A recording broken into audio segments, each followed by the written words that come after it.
you guys, I'm gonna push this quarter through the table, and to do it, I need something really hard. So we're gonna use this salt shaker here. And now, Jonate, can you help me open up a napkin? Can you open up that napkin? Oh, this one right here? Yeah, go for it. That's just so we don't get salt everywhere. Hey, buddy. Or glass. Thank you. Very good. You want to put it? Oh, you got it? I got it from here.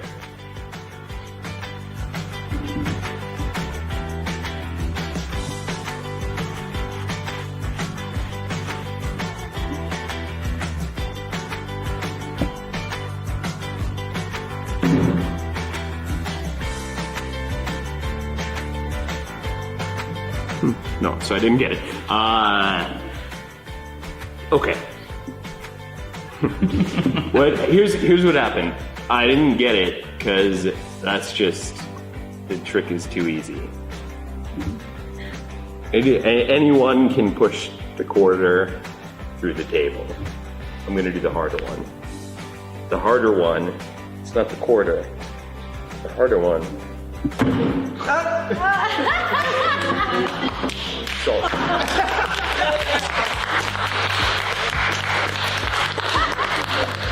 Okay, as promised, I'm now gonna teach you how I pushed that salt shaker through the table.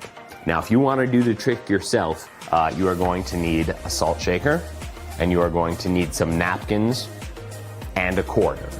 And right from the start of this trick, you are lying about what you are going to do. When you start out, you're not talking about the salt shaker, you're not talking about the napkins. You start out by saying, I am going to push this quarter through the table. And the reason you do that is you want people looking at the table and looking at the quarter. You want them not looking at the salt shaker or the napkins, because that's where you're gonna have to do some sneaky stuff. And the more you can get them away from that, the better. So, you start out by saying you're gonna push the quarter through the table, and then, almost as an afterthought, you say, but I need something hard to bang that quarter through the table, so we'll use this salt shaker here.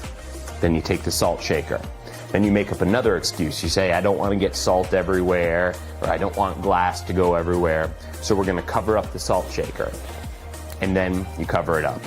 Now you can do this with paper towel and with most types of napkins. I prefer these napkins. These are kind of porous napkins that are square shaped, but it will work with most types of napkins. So the napkins are on top of the salt shaker, and then you bring your hand down like this, and you twist the salt shaker around like that, and you'll be left with the shell of a napkin on top of the salt shaker. So you can see the salt shaker down here. Now here's the secret to the trick. You can actually drop this salt shaker out, and it retains the shape of the salt shaker. So if you didn't know this salt shaker fell out of here, it would still look like I had a salt shaker in here. But of course I don't. So the question is, how do you drop that salt shaker and where does it go? I'm gonna tell you right now, step by step. You put the salt shaker under the napkin, and then the salt shaker, it's right there, it goes on top of the quarter, and you really pretend like you're trying to hit it through the table. Like that. And then you slow down for a second, and then you pull the salt shaker back towards you, and everyone's looking at the quarter. At that point, two things happen at once. First of all, you push the quarter forward, and as you do that, you slide the salt shaker back, and you drop it on your lap once it reaches the edge of the table. So you pull it back like this, and now I just drop it. And if you can't see it, that's because I'm right at the edge of the table. Now, what I'm actually doing, I'm pulling it back and dropping it like this, but you're unable to see it because I keep my hand flush with the table like this. Here it is, and now it's gone. Also, further misdirection here, you're sliding the quarter forward at the same moment because you want everyone looking at the quarter, not at the shell of the salt shaker. And hopefully everyone's attention will be on that quarter. Then you bring the salt shaker back towards the middle of the table and you say, you know what the trouble was? This trick is too easy. Anyone can push the quarter through the table. I'm gonna try to do the harder thing. You don't say what the harder thing is. You just say the harder thing or something more difficult. Then you put the shell, just a shell now, salt shaker's gone, you put it on top of the quarter, and then you bang it through.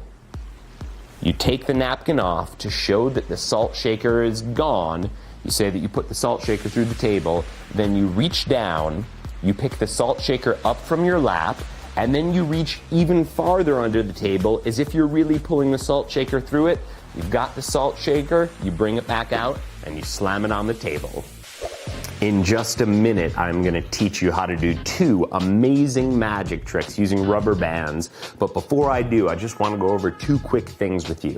The first thing is misdirection, this thing we talked about just a second ago.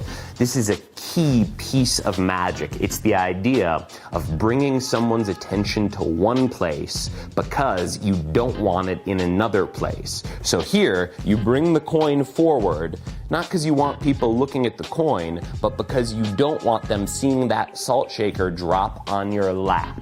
You're going to be able to use this technique, misdirection, in every trick that we go over today, so remember it. Now here's the next thing I want you to know. I do this trick all the time at restaurants, wherever I go, and sometimes I do it and I don't have a quarter on me, which is just fine. Most often, I might do this trick with a sugar packet, and then I'll say, I'm actually gonna push the sugar packet through the table with the salt shaker, or maybe I'll use a pepper shaker.